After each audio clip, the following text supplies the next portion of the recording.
Wake up dans la joie et dans la reconnaissance au Seigneur. En fin de semaine, nous sommes toujours revitalisés parce que nous allons aller dimanche certainement dans sa présence. En attendant, bonjour, shalom et bienvenue avec toute l'équipe. Nous sommes là pour bien terminer évidemment cette semaine, n'est-ce pas Mathie? Bonjour à toi. Bonjour Madi et bienvenue au vendredi. Oui, super. J'espère que tu vas bien. Ici, Oui. le week-end, vraiment, c'est Franchement, les week-ends, c'est ça à l'heure. Et c'est la marque déposée du vendredi. Bonjour Harry. Bonjour Madi et puis bienvenue. Je ferai comme Madi, bienvenue Madi et puis je fais un coucou à tous nos nombreux téléspectateurs de Lumière du Monde Télévision. Merci beaucoup Harry et puis nous allons tout à l'heure voyager dans l'univers du cinéma avec Effectivement, toi. Nous parlerons cinéma aujourd'hui. Nous allons essayer d'aborder un sujet qui aujourd'hui fait couler de l'encre, mais avec cette rubrique, on aura un peu l'occasion de pouvoir en découvrir en long et en large. Ça serait une bonne façon de terminer la semaine. Hein? Ah ouais. Partie cinéma avec la famille. Partie cinéma, c'est, vous savez, les vendredis, comme Mathilde l'a dit, c'est une coutume ici. Voilà, tout est rempli de vie, rempli d'énergie parce qu'on aborde le week-end. Voilà, donc ça sera un peu comme ça. Oui, oui, oui. Puis je fais un petit coucou à un ami Siloué quelque part. Oui, c'est ça. Caché qui fait ton petit coucou. Et puis nous terminons cette série de présentations avec deux autorités qui sont sur notre plateau. La première, elle est issue de nos rangs. Il s'agit du très charismatique Roland Sambo. Que l'Éternel te bénisse. Bonjour, cher frère. Shalom Madi, shalom à toute l'équipe de Wake Up et puis aussi aux téléspectateurs. On dit Wake Upiens et Wake Upiennes. Oui. Voilà, que Dieu vous bénisse. En fait, chaque fois que je viens sur ce plateau, j'ai l'impression d'être une autre personne. Par la manière dont on me présente, je me demande est-ce que c'est bien moi. Et puis bon, finalement, on finit par accepter que Dieu vous bénisse. C'est bien. Aujourd'hui, c'est vendredi, c'est ça? C'est ça. Ouais, ça c'est l'un de mes jours. Bon, j'aime tous les jours de la semaine, mais c'est l'un de mes jours préférés parce que ce soir, on va se retrouver pour apporter la joie dans le cœur des familles. C'est sûr. Et puis, on vient parler aujourd'hui encore du projet de LMTV de Côte d'Ivoire à voir. Nous sommes juste venus encore rappeler ce programme-là et dire que ceux qui vont le rater, en fait, il y a deux programmes que vous ne devez pas manquer. Le premier, c'est l'enlèvement au ciel. Et le deuxième programme que vous ne devez pas rater, c'est ce voyage-là. Je vous donnerai des détails tout à l'heure. C'est sûr. Pasteur Dino Minfundo, bonjour. Bonjour mon frère, comment tu vas? Je vais très bien, pasteur. Moi aussi ça va, par la grâce de Dieu. Amen. Bonjour les amis. Amen. Alors, pour rappel, nous disons que le pasteur Dino Minfundo est pasteur principal de l'église des Assemblées de Dieu du péage de Roussillon. Ça se passe, c'est du côté de la France, n'est-ce pas, pasteur? Tout à fait, à 40 km de Lyon, c'est plus facile. Oui, voilà. C'est sûr. Parce que les gens connaissent Lyon. Quand je dis 40 km de Lyon, c'est plus simple. C'est clair. Voilà. Et puis nous croyons que votre peuple va bien. Oui, l'église se porte bien, par la grâce de Dieu. D'ailleurs, je fais un petit coucou. Que Dieu vous bénisse aux péageois et péageoises. Décor est planté, les différents consultants sont là, prêts. L'équipe également est prête pour y aller. Allons prier avec Mathie. Notre Père, nous te bénissons ce matin, car il n'y a rien que nous puissions faire sans toi, Seigneur. Nous savons que tu es au centre de toutes choses, Papa. Et si nous parlons ce matin, c'est parce que tu l'as voulu et tu parles aussi à ceux qui nous regardent. C'est pourquoi nous voulons te remettre toutes choses entre tes mains. Sois le Maître au nom de Jésus. Amen. Amen. Le psaume 119 nous dit « Comment le jeune homme rendra-t-il pur son sentier? C'est en se conduisant selon la parole de l'Éternel. » Méditons donc ensemble.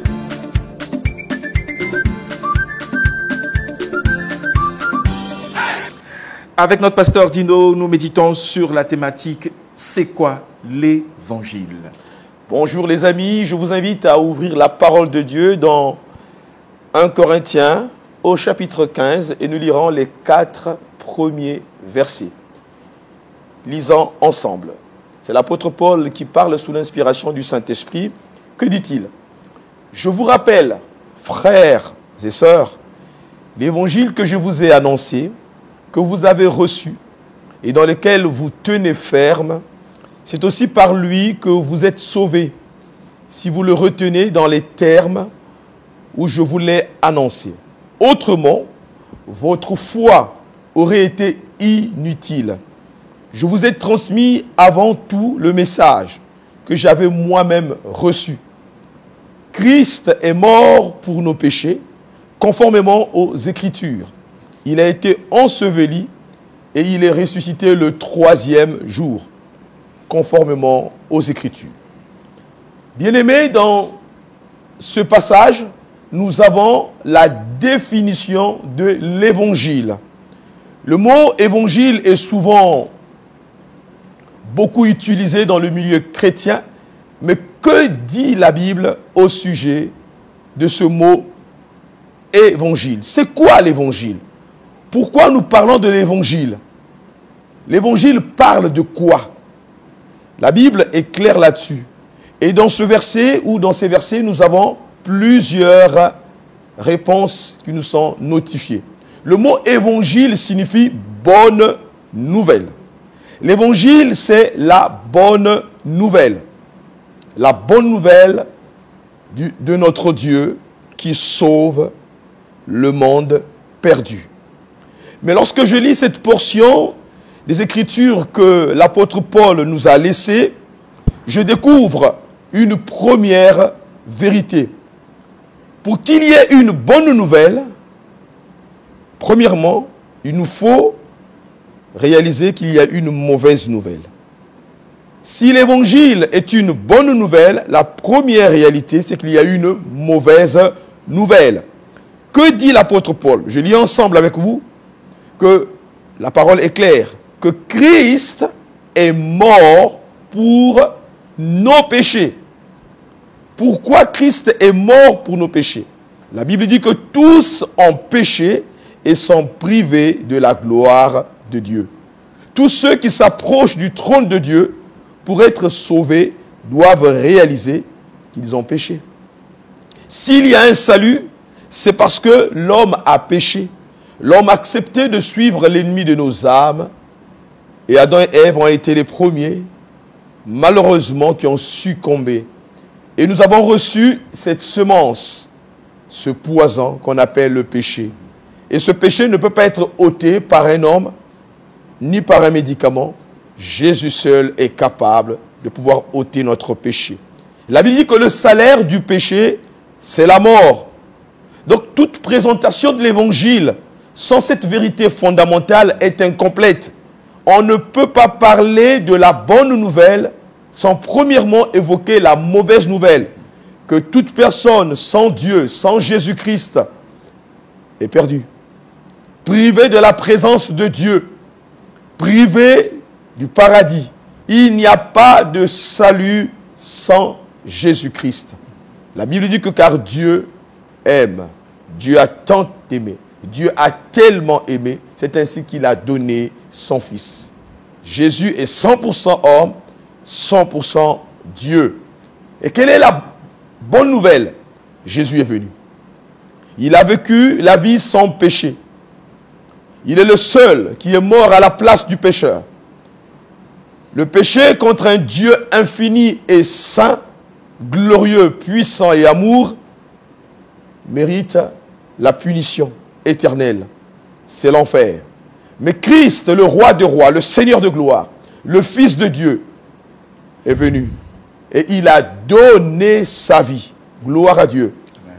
Personne n'a ôté la vie à Jésus. Il est venu pour mourir. C'est la volonté de Dieu. Il a donné sa vie afin de pouvoir nous délivrer du royaume des ténèbres. C'est essentiel. Mais heureusement, il est mort, mais il est ressuscité. Gloire soit rendue à Dieu. Amen. La résurrection de Christ, c'est la preuve de la puissance de Dieu. Mais c'est aussi la preuve que Dieu a accepté l'offrande pour nous libérer des ténèbres afin de nous amener dans son admirable lumière. Ainsi, celui qui croit en Jésus-Christ passe de la mort à la vie, des ténèbres à la lumière, du péché à ce grand salut que nous avons en Jésus-Christ. En réalité, l'évangile, c'est Christ, le Fils de Dieu, qui offre son salut, sa délivrance, comme un don gratuit, reçu par la foi, indépendamment de tous nos mérites et œuvres. L'évangile, c'est la puissance de Dieu pour le salut de tout homme qui croit, du juif d'abord, mais aussi du non-juif. Il est écrit, si tu reconnais publiquement de ta bouche que Jésus est le Seigneur, et si tu crois dans ton cœur que Dieu l'a ressuscité des morts, tu seras sauvé. Voici donc les éléments essentiels de l'évangile, s'il faut résumer. Le péché des hommes qui nous prive la présence de Dieu, la mort de Christ sur la croix pour payer le prix de nos péchés, sa résurrection pour nous donner la vie éternelle à tous ceux qui placent toute leur confiance en Christ Jésus. Mon ami, une question t'est posée ce matin. Es-tu sauvé? Veux-tu croire en Jésus-Christ? Tu peux le faire maintenant. Tu peux le faire maintenant. Tu peux te détourner du péché, demander pardon à Jésus et le recevoir dans ton cœur comme ton sauveur et ton Seigneur personnel. Que le Seigneur te bénisse. Amen. Amen. Merci, pasteur. Nous rappelons la thématique. Il s'agit de c'est quoi l'évangile? C'est quoi l'évangile? Communiqué par le pasteur Dino Mimfundu. Maintenant, nous allons recueillir quelques questions ou les réactions du plateau. On va partir avec Roland. Non, c'est une très bonne exhortation donnée par le pasteur. Qu'est-ce que l'évangile? Et aujourd'hui, même s'il est vrai que nous assimilons à l'évangile beaucoup d'autres choses qui ne sont pas l'évangile, il est important à un moment donné de situer les choses dans leur contexte et montrer qu'est-ce que l'évangile représente, comme le pasteur l'a dit, ces deux choses. L'homme privé de la gloire de Dieu par son péché et réconcilié à Dieu par la mort et la résurrection du Christ. Et donc c'est ça cette bonne nouvelle. Et reconnaître cette bonne nouvelle nous met en phase avec Dieu. Amen. Mathie, déjà, faut dire que ce que je retiens de cet enseignement, c'est d'abord la définition même de l'évangile qui se présente comme être une bonne nouvelle. Étant donné que c'est une bonne nouvelle, déjà, nous les chrétiens, on doit d'abord avoir cette conscience et puis la présenter au monde. C'est un peu ce que je comprends par l'enseignement du pasteur. Et autre chose, l'évangile également apparaît comme une panacée devant tous les maux de ce monde. Et donc, celui qui actuellement devant son écran est en train de nous suivre, ce message n'est pas fortuit. Il est pour toi qui a encore fait face à certaines difficultés, certains challenges. L'évangile est une panacée et elle pourra t'apporter une solution adéquate. Accepte Jésus-Christ et tu verras ce que Dieu est capable de faire pour toi. Amen. Et je pense que là, on a la réponse. Eh bien, c'est quoi l'évangile? Alors, le Seigneur vient de nous parler au travers de son serviteur. Je ne pense pas que dans les propos de son serviteur, on a entendu parler de bénédiction, qu'il fallait préalablement passer par la bénédiction, être sauvé par temps ici. Et on n'a cité aucun autre nom, hormis le nom de Jésus-Christ qui nous a été donné. Et donc, c'est ça l'évangile, c'est la base pour aller vers ce que vous recherchez, parce que toute chose que nous recherchons sur cette terre se trouve en Jésus-Christ, mais il faut donner sa vie à Jésus. Pressez-vous les pas, voilà. Parole d'espoir, parole de guérison, parole qui agit en tant que panacée, comme l'a dit Harry. C'est cela la bonne nouvelle, en opposition à toutes ces autres œuvres ou ce qu'on a pu entendre qui vient en difficulté à notre foi, qui vient combattre notre foi. Voilà, donc je pense que le seul moyen donc pour bénéficier de cette bonne nouvelle, c'est d'accepter l'auteur de la bonne nouvelle. Amen. Jésus-Christ de Nazareth, qui est lui-même la parole. Amen. Pasteur, devant ces réactions, s'il y a une pensée que vous voulez partager ou bien prier avec les téléspectateurs. J'aimerais juste dire à un ami qui nous suit maintenant, tu n'es pas sauvé par tes œuvres. Tu n'es pas sauvé par une structure sociale, tu n'es pas sauvé par une église, encore moins par un pasteur. Tu n'es pas sauvé par ce que tu peux faire, mais tu es sauvé par pure grâce, en plaçant ta foi en Jésus-Christ. Donc maintenant, si tu ressens ce besoin de salut, viens à Jésus. Seigneur, merci de toucher le cœur de cet homme, de cette femme qui a été touché maintenant, afin que son âme soit libérée du péché et qu'il t'accepte ou qu'elle t'accepte comme l'unique Sauveur et Seigneur. Merci Père, parce que tu exauces nos prières pour la seule gloire de ton nom. Amen. Amen. Laissons donc place à la joie d'avoir accepté le Seigneur qui nous renouvelle en toutes choses. Et puis c'est l'occasion pour nous d'aller maintenant au cinéma avec Culture Actu.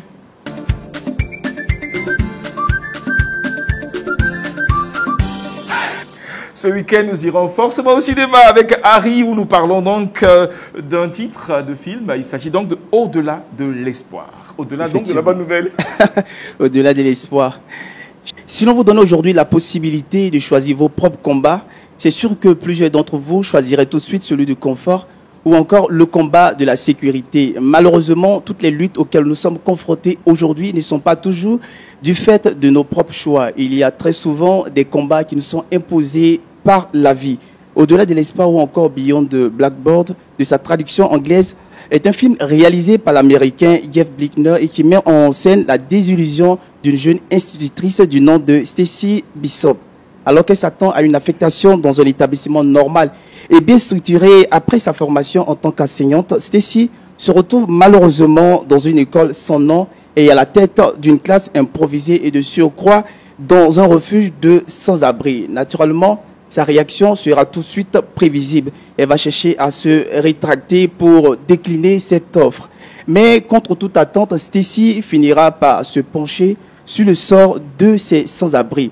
Elle finira même par prendre sur elle-même de l'argent pour pouvoir réhabiliter la salle de classe dont elle avait à charge, redonnant ainsi de l'espoir à tous ces sans-abri. Elle a contribué par son amour, elle a contribué par le don de sa personne pour pouvoir aider ces personnes-là, ces enfants, ces déshérités, ces sans-abri, comme on l'a dit, à pouvoir retrouver un nouvel espoir. D'où le titre « Au-delà de l'espoir ». Ce film est donc un enseignement sur la force de l'amour. C'est également un enseignement sur le don de soi. Le don de soi, on ne finira jamais de le dire. Si nous prenons cette habitude de faire taire un tant soit peu nos propres volontés, c'est sûr que nous finirons d'une certaine façon à retrouver cette volonté à travers la volonté de Dieu pour notre vie. Qu'est-ce que Dieu attend de nous? On fait souvent face à la désillusion, mais cette désillusion en réalité est la fâche cachée de ce que Dieu attend de nous, si bien sûr nous savons nous disposer. Et comme je sais que c'est truffé d'enseignements bibliques, c'est le lieu indiqué pour appeler quelqu'un, un proche, un voisin. Et puis voilà, on fait une partie cinéma ce soir, n'est-ce pas, Harry? Oui, effectivement, donc chers amis, le titre a été donné Au-delà de l'espoir. Vous pourrez retrouver ce film-là sur YouTube, bien sûr. Et puis, pourquoi ne pas aussi, au-delà de ce film-là, chercher aussi à découvrir d'autres films chrétiens. Ça ne fera qu'apporter un plus à notre foi. Voilà, c'est tout ce qu'on pourra vous demander pour aujourd'hui. Merci beaucoup, Harry. Ça me fait penser à un titre d'un livre, Au-delà des blessures. C'est de qui, Au-delà des blessures? Oui, effectivement, je n'y avais pas pensé, mais il y a vraiment une similitude. Au-delà des blessures de notre frère Roland Sombo. Alors, Au-delà de l'espoir. Oui, Au-delà de l'espoir, c'est comme tu l'as dit, hein, c'est un bon titre. Et il faut qu'on cherche à voir ce film. Moi, j'aime toujours les films les films ou bien les œuvres littéraires qui nous amènent un peu dans la profondeur de la réflexion. Et comme il a dit, c'est un film qui nous emmène au don de soi, c'est ça? Voilà, donc j'invite tous ceux qui sont donc des amoureux du cinéma à regarder ce film et surtout d'en tirer la leçon qui va avec. C'est clair, c'est clair. Pasteur, au-delà de l'espoir, au-delà, je paye même, j'ai dit au-delà de l'espoir, au-delà de l'espoir. En réalité, pour moi en tant qu'évangéliste, souvent, je trouve qu'il est parfois beaucoup plus facile de faire passer le message de l'évangile au travers d'autres moyens tout en gardant le cap. Je m'explique. On peut parler de Jésus, mais tout en utilisant les moyens que Dieu met à notre disposition. Au travers d'un film, d'un livre, on peut effectivement faire passer un message. Et parfois, il est très facile de dire à quelqu'un, viens, on va regarder un film, mais derrière le film, il y a un message. Et le message, c'est que Christ sauve et que Dieu est avec nous. Ça, c'est formidable. Je pense que je n'ai pas encore eu le privilège de le lire, mais pourquoi pas. Plutôt de le voir, mais pourquoi pas. J'irai autant voulu, si j'ai le temps, regarder sur YouTube, ne serait-ce que pour voir ce que c'est. Il est temps pour nous maintenant, amis téléspectateurs, d'aller à la vidéo du jour où nous vous proposons aujourd'hui de découvrir des constructions modulaires en bois. Un autre genre de construction avec des touches inspirées. On regarde tout simplement et puis on revient tout à l'heure.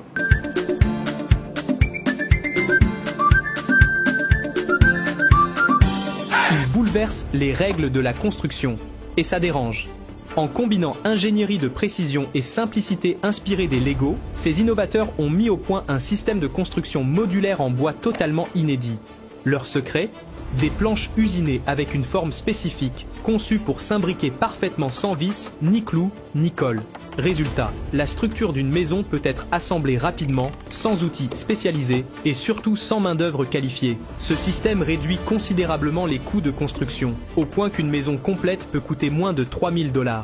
Cette approche a immédiatement séduit un large public, mais elle a aussi provoqué une vague de critiques, notamment de la part des acteurs traditionnels du bâtiment, inquiets de voir ce modèle disruptif conquérir le marché. Derrière cette simplicité apparente, on retrouve une véritable prouesse technique. Chaque élément est conçu pour garantir stabilité, isolation et durabilité. Une solution idéale pour les régions à faible accès aux ressources ou pour les chantiers rapides à budget réduit. Une innovation qui repense l'habitat. Waouh. Roland Sombo, tu ne trouves pas qu'il faut qu'on essaie cela ici? Nous qui avons du bois à profusion. Je pense que Dieu donne la sagesse aux hommes et c'est à nous de savoir utiliser cette sagesse-là pour en faire une bénédiction. Dieu a créé le bois, mais Dieu n'a pas créé les fauteuils dans lesquels nous sommes assis. Et quand nous voyons que ces choses sont en train de prendre de l'ampleur, oui, nous bénissons le Seigneur et nous voulons juste encourager ce genre de projet qui émane de l'innovation et qui montre justement le niveau de l'intelligence de l'homme. Et c'est tout simplement extraordinaire. Vivement que cela vienne en Afrique. Comme ça, c'est clair que j'aurai une maison non loin de la télé, une autre un peu partout. Voilà. C'est vrai. C'est vrai, n'est-ce pas, Mathie, que c'est une construction assez innovante? Exactement. Et en parlant de commentaires, j'ai envie de terminer, de poursuivre la réaction de Sombo. C'est que c'est vrai qu'en termes d'efficacité, de flexibilité, c'est facile et puis c'est moins cher. Mais moi, je doute. Franchement, je lève la main pour le doute parce que je me dis que tout est vanité véritablement quand le Seigneur nous parle, parce que je me souviens qu'on a parlé récemment des incendies en Californie. Je sais très bien qu'en Amérique, vraiment, les maisons sont pas totalement construites en terre cuite ou bien souvent en béton, etc. Il y a 50% ou moins % avec des bois. Et quand l'incendie est arrivé, on sait comment ça fait des ravages. Et là, on parle de bois, c'est bien, c'est pratique. Mais est-ce que c'est durable? Est-ce que c'est... en termes de durabilité, je ne parle pas d'avoir donc des produits qui pourront permettre au bois de durer. Mais face à un danger, face à... Là, on peut prendre une tronçonneuse, là, et on scie votre maison. Le lendemain, on se retrouve à l'intérieur de votre maison. Mais vraiment, sinon, c'est bien. Et sinon, pour les informations, j'ai quelques informations. J'ai découvert que des entreprises et des architectes explorent donc de plus en plus ces systèmes en bois, comme ça a été dit dans la vidéo, pour des projets résidentiels, commerciaux et communautaires, car ils permettent de répondre à des enjeux de durabilité, d'efficacité énergétique. Et c'est un concept de construction modulaire en bois qui utilise des éléments préfabriqués qui permettent de créer des structures en assemblant des pièces standardisées, ce qui facilite donc la conception, la fabrication et l'assemblage sur le site. Donc là, on peut parler aussi de durabilité en termes d'utilisation de matériaux renouvelables et en réduction des déchets de construction, en lutte contre tout ce qui est dégradable actuellement. Et en flexibilité, les modules peuvent être arrangés, réarrangés ou agrandis selon les besoins. Donc aujourd'hui, si je me trouve avec une chambre salon, que demain je veux deux chambres salon, je viens en démo tout et en reconstruit. Voilà. Clair. Et en termes d'efficacité, la préfabrication permet de gagner du temps et d'optimiser les coûts de construction. Voilà. Là, ça intéresse bien Madi. Je vois un peu. On n'est pas jeudi, Madi. Nous sommes ce vendredi. Et on parle aussi d'esthétique parce que c'est beau et tout. Mais bon. Vraiment, il faut bâtir sa maison sur le roc qui est le Seigneur Jésus. Qualité rapport prix imbattable. Oui, oui. Mais on reste sur le roc. Voilà, c'est encore mieux. Oui, on a tous vu l'élément. Il faut dire que cette innovation allie à la fois la technicité et puis la simplicité. Et moi, déjà, ce qui retient mon attention, c'est que cela répond déjà à deux besoins. Déjà, il y a un besoin économique qui est là. Et puis, il y a un autre besoin social. Pourquoi social? Parce que l'élément le dit, c'est à moins de $3000, on pourrait s'offrir une maison, ce qui n'est pas vraiment le cas avec les autres types de construction. Et j'ai essayé de faire un calcul. Les $3000, ça peut me donner facilement 1 736 190 francs CFA. Vous imaginez, à ce prix-là, avoir une maison, c'est déjà quelque chose à saluer. Donc, il y a d'abord un aspect social qu'il faut relever. Maintenant, on l'a aussi entendu, il y a aussi l'aspect de durabilité qui est mis en avant et puis l'aspect de stabilité qui a été également mis en avant, et cela témoigne tout simplement de la garantie que nous offre cette innovation. Et puis, ce qu'il faudra aussi relever, même si nous faisons une comparaison entre ce qui a pu se passer sous d'autres cieux, et rapporter cela à nos réalités africaines, je pense que quelque part, ça pourra aider plus d'un. Ça pourra aider plus d'un, puisque aujourd'hui, déjà même s'offrir un terrain, c'est très, très difficile, à plus forte maison, à plus forte raison plutôt, avoir une maison. Donc, quelque part, ça pourra vraiment aider plusieurs. Et moi, je veux vraiment saluer cela. Merci beaucoup, Harry. Pasteur. Moi, je bénis Dieu parce qu'il donne de l'intelligence aux hommes. Que son nom soit béni. Amen. Amen. Donc, la conclusion a coupé le souffle. Je n'ai m'y attendais surtout pas. Et m'a dit, excuse-moi, mais Oui, pour ça vas-y. saute, c'est que sous ces cieux-là, on a ce modèle qu'on veut copier chez nous. Mais par contre, chez nous, il y a des maisons, même ici, et c'est pas que en Afrique, c'est partout, des maisons où c'est préfabriqué en bois et on les néglige, on Ouais, les bien laisse. sûr. Mais là, je pense que c'est en version, comment on dit, version plus Raffiné. plus raffinée. Donc, Harry n'a pas tort. C'est plus raffiné et plus voilà, durable. Voilà. Et puis, c'est le système d'imbrication qui m'a beaucoup plu. C'est comme des logos. Les logos. Qui sont bien imbriqués. C'est super. Alors, il est temps pour nous maintenant d'aller à l'affiche parce que Roland Sambon nous y attend.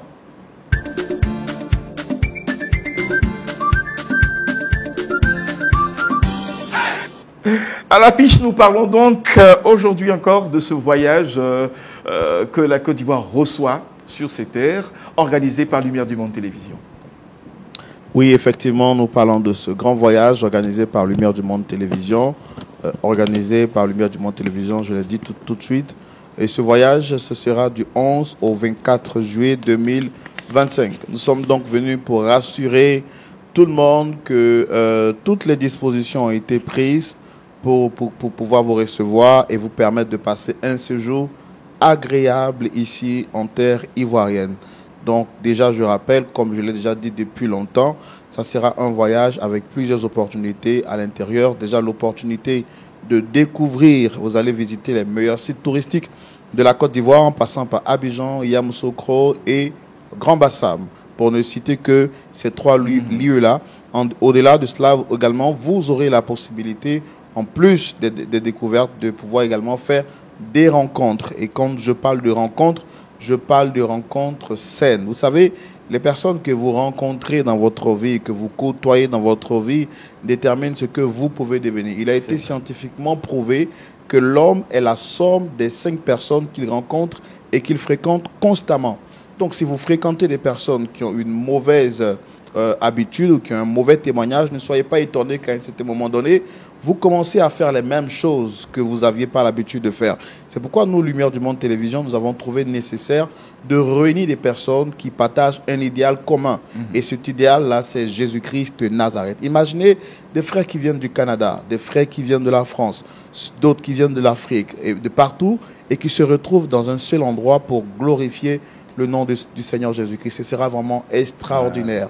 Différentes cultures, différentes éducations, mais avec un centre d'intérêt commun, le Seigneur Jésus-Christ de Nazareth. Et déjà, nous voulons saluer tous ces frères qui viendront de ces différents pays et qui se sont déjà enregistrés. Nous voulons vous dire que vous n'avez pas à vous inquiéter, le Seigneur Jésus-Christ est déjà au contrôle et tout est en train de se mettre en place pour vous permettre de passer un séjour agréable. Pour ceux qui viennent de la France, nous vous adressons nos salutations. Les frères qui viennent également du Royaume-Uni, de la Suisse, de la Belgique, du Pays-Bas, de l'Italie, des États-Unis d'Amérique, du Canada, de la Guadeloupe, de la Guyane française, de l'Haïti, de la Martinique, du Togo, du Tchad, du Cameroun, de la République démocratique du Congo. Mbote, les frères du Congo.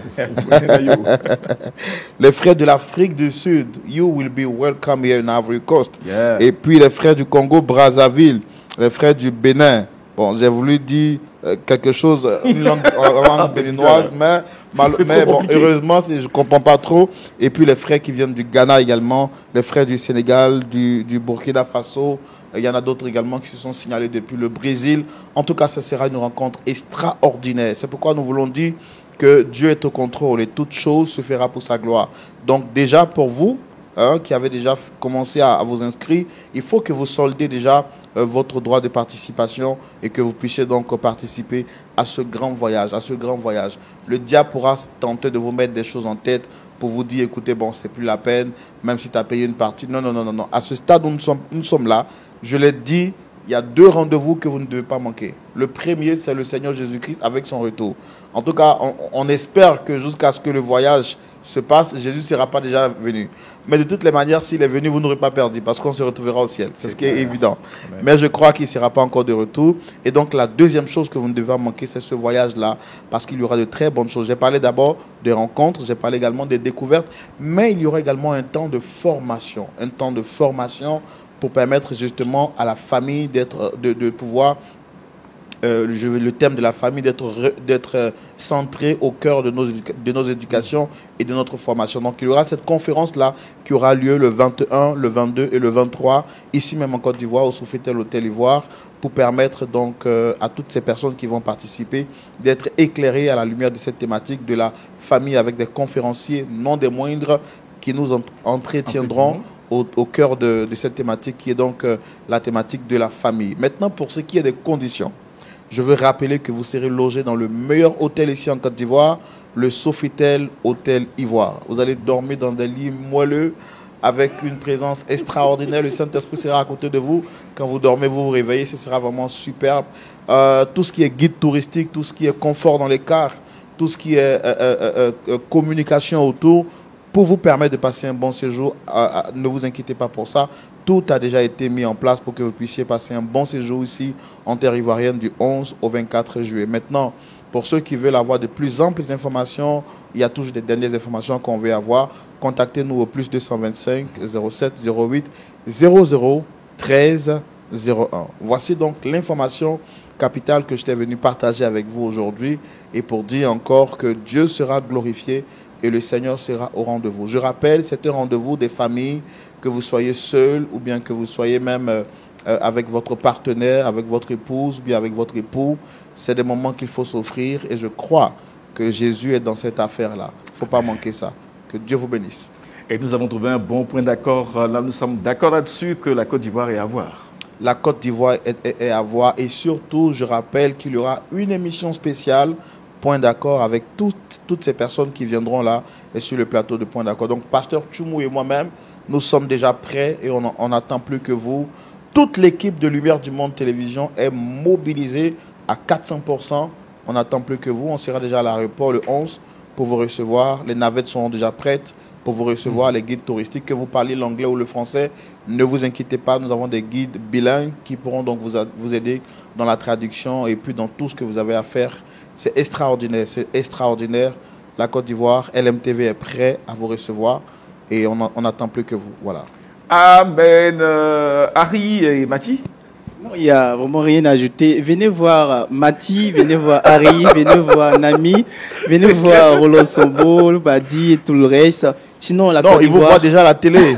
Donc, ils vont venir nous voir. Okay, vous voulez qu'ils viennent vous voir physiquement? En vrai, c'est ça. C'est ce que je voulais dire. Donc, venez nous voir en vrai.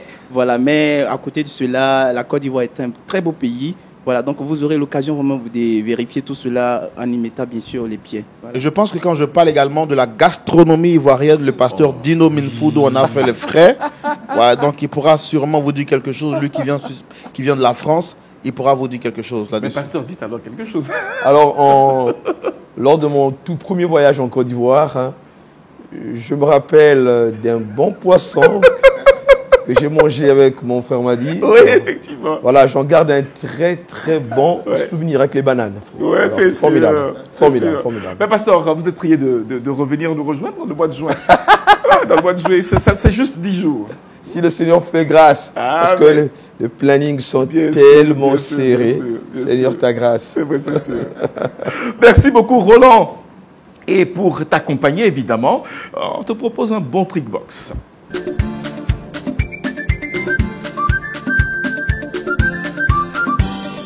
Mathie, nous sommes à toi pour ton trickbox. On parle aujourd'hui donc des astuces pour éplucher facilement des pommes de terre cuites à l'eau bouillante. Exactement. Alors, j'aurais bien voulu accompagner. Oui, là, je pense que Côte d'Ivoire à voir. Et cette astuce vient de la Côte d'Ivoire. Et donc, j'aurais voulu accompagner son mot, mais là, les hommes, je m'excuse. C'est vrai que le vendredi, j'ai une amie qui m'aide, mais là, j'ai l'impression que c'est un jeudi. Parce que le jeudi, je me retrouve toujours seule parmi les hommes. Mais c'est pas grave aujourd'hui. Mais t'as au moins Harry qui cuisine de temps à autre. Il pourra t'aider. Mais je cuisine moi aussi. Oui, il cuisine avec moi, mais donc t'es pas seul. Dans ce cas, on vous remet dans la bac. Ben voilà. Vous n'êtes plus exclus. Donc, les Wécopiens à la maison et ici sur le plateau. Alors, la pomme de terre, moi, je sais pas, mais moi, j'aime particulièrement je suis friand de pommes de terre. Ça... Là, excusez-nous d'être exclus encore parce que là, ce sont les amoureux, les friands donc de la pomme de terre. Alors, si je vous donne cette astuce naturelle assez simple, c'est que quand on veut éplucher une pomme de terre qui est cuite à la vapeur ou à l'eau bouillante, on ne sait pas comment s'y prendre. Et cette astuce va faire des heureux parce qu'on va plus avoir chaud à la main. Donc, la main qui brûle à tout temps parce qu'on veut rapidement l'éplucher, mais ça fait mal et il faut se retenir. C'est fini. Et on va plus aussi faire du gaspillage parce que quand on a du couteau, bien, je sais pas, le dos d'une cuillère, d'une fourchette qu'on veut prendre pour nettoyer, donc pour éplucher la pomme de terre. Le constat, c'est que la pomme de terre se retrouve comme ce micro, mais à la fin, c'est comme le petit doigt, parce qu'on aura fait du gaspillage, on aura mal épluché, et donc c'est la grande partie de la pomme de terre qui sera partie. Voilà, ça rime, hein. Donc, ce qu'on va faire, c'est que on va faire une coupure légère, voilà, sur la pomme de terre. Vraiment légère, pas à l'intérieur, pas en profondeur, légère. Et on va faire précuire donc naturellement notre pomme de terre. À la sortie donc de la cuisson, on revient donc tremper la pomme de terre dans de l'eau gelée. Donc si vous n'avez pas de l'eau gelée dans votre congélateur, vous pouvez utiliser donc des glaçons, de l'eau avec des glaçons. Et 1 minute s'il vous plaît, ça suffit parce que si vous durez, la pomme de terre n'aura plus cet aspect voilà que vous souhaitez avoir et puis elle sera plus chaude. Et qui n'est pas chaude, on ne peut pas vraiment consommer vraiment ce qui n'est pas tiède, je dirais. Donc, 1 minute, vous plongez 1 minute et hop, vous ressortez et vous prenez les mains et vous pouvez facilement éplucher la pomme de terre sans avoir à utiliser un couteau, une cuillère, une fourchette et même pas, voilà, les ongles, etc. Mais seulement les doigts, vous glissez et naturellement, efficacement, vous avez la pomme de terre qui a épluché. Voilà. On se mixe même pas. Pomme de terre, oui. Oui, à la vapeur avec la peau, parce que si on veut faire des galettes de pommes de terre, par exemple, il faut les éplucher. Oui, une tarte aux pommes de terre, il faut donc les éplucher. Partout la recette, il faut les éplucher. Voilà. J'espère que ça pourra aider Harry, parce que toi, je te connais. Moi, j'aime également, je ne l'ai pas dit, j'aime également les pommes de terre, donc c'est sûr que ça va tout de suite m'aider. Hein. Même la purée des pommes de terre, il faut l'éplucher. Et le pasteur qui, de temps à autre, cuisine, qu'est-ce qu'il nous dira? Eh bien, je ne connaissais pas l'astuce. Mais je vais essayer. De temps en temps, j'en mange. Ce n'est pas l'aliment de base, mais de temps en temps, j'en mange. Je vais essayer et je te dirai la suite. Amen. C'est pas notre aliment de base, hein, mais de temps en temps. Moi, c'est un peu de base parce que j'aime bien. Alors, Roland, astuce pour madame? Non, cette astuce, je pense que Mathilde a dû fouiller dans le répertoire du chef cuisinier qui va nous concocter les plats durant cette conférence du 11 au 24 juillet pour voir un peu en esprit. C'est pour vous dire qu'il y aura tellement de belles choses à découvrir et à déguster du 11 au 24 juillet. Ne vous inquiétez pas. Venez et voyez de vos propres yeux et témoignez de par votre langue que la Côte d'Ivoire a beaucoup de bonnes choses à vous proposer. Amen. Nous terminons cette matinale maintenant avec Le Saviez-vous?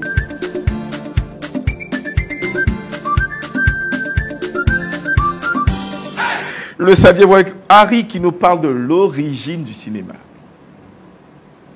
Ok. Aujourd'hui, nous parlons de l'origine du cinéma. On aime très bien le cinéma. Tout à l'heure, on a parlé du cinéma. Et encore, on revient là-dessus parce qu'aujourd'hui, il faut le dire, il y a une pléthore de films. Et Dieu merci, le cinéma a tellement évolué qu'aujourd'hui, on a de plus en plus de très bons films chrétiens. Ça, il faut vraiment le relever. Toutefois, il faut quand même qu'on revienne sur l'origine de la cinématographie. Alors, l'histoire de la cinématographie attribue la paternité de l'invention du cinéma aux célèbres frères Lumière. Oui, les frères Lumière, qui sont deux Français de la ville de Lyon, qui, de par leurs travaux, ont bouleversé l'histoire de l'humanité. Mais cela a d'abord commencé par l'invention de l'ancêtre de la caméra qu'on appelle le kinétoscope. Voilà, et cet appareil-là a été inventé par Thomas Edison. Donc, c'était un appareil qui avait la capacité d'enregistrer et de projeter des images animées. Donc, après, je crois, s'être inspiré des procédés d'enregistrement photographique de ce mouvement au 19e siècle. Il faut dire que Auguste et lui, Lumière, ont pu mettre en place cet appareil. Voilà, ils ont pu réaliser, j'allais dire, la toute première caméra. Et sur cette base, ils ont pu réaliser également la première projection de film. Ce film, c'était sorti de l'usine Lumière à Lyon. Et c'était le 28 décembre 1895. Donc voici un peu. Aujourd'hui, je l'ai dit tantôt, le cinéma a beaucoup évolué. Et moi, la partie qui me plaît le plus, c'est qu'on a de très bons films chrétiens. Voilà, et donc il faut le relever. On profite aujourd'hui de ce travail-là qui a été fait en amont. Et c'est un hommage aussi que nous voulons aussi rendre à travers cette rubrique. Ce que je retiens, c'est que le cinéma a été créé par les frères Lumière. Tout à fait. Et nous en profitons aujourd'hui. C'est un bon moyen d'évangélisation. Eh oui. Et puis moi, j'habite à 40 km de Lyon. Donc je connais bien cette histoire. Et pendant cette semaine, la ville de Lyon, elle est toute belle. Elle est remplie de lumière. Hein. Beaucoup des visiteurs viennent du monde entier pour venir voir. Et nous, ça nous donne l'opportunité d'apporter la véritable lumière qui est Christ. Amen. Pendant qu'on est en train de célébrer le cinéma, nous célébrons le Christ, la lumière du monde, et la véritable. Et en conclusion, pasteur, parce que nous avons terminé la matinale. J'aimerais simplement dire à quelqu'un, ne pas avoir Jésus-Christ dans sa vie, c'est être dans les ténèbres, malheureusement. Et l'opportunité t'est donnée ce matin de quitter les ténèbres pour venir dans son admirable lumière. Alors acceptez Jésus-Christ comme votre Sauveur et Seigneur. Alléluia. Que Dieu vous bénisse. Amen. Roland Sambo. Écoutez, la lumière du Christ est parue pour nous faire sortir des ténèbres et Dieu a révélé à cette télévision, Lumière du Monde Télévision, d'organiser ce grand programme qui se tiendra du 11 au 24 juillet pour vous permettre de passer des vacances dans la lumière, loin des ténèbres. Donc ne manquez pas cette opportunité extraordinaire qui vous permettra de vivre des vacances ensoleillées sous la lumière et la puissance du Saint-Esprit. Amen. Que dire d'autre si ce n'est permettre à Mathie de lire notre verset boussole? Ce matin, nous retenons 1 Corinthiens 15, le verset 3 qui dit « Je vous ai enseigné avant tout, comme je l'avais aussi reçu, que Christ est mort pour nos péchés, selon les Écritures. » Voilà. Faut retenir ça cette journée. Et voilà, c'est ici que nous mettons fin à cette matinale. Retrouvons-nous déjà lundi avec un ami Siloué. Que l'Éternel vous bénisse et bon week-end chez vous. Shalom. Je bénisse.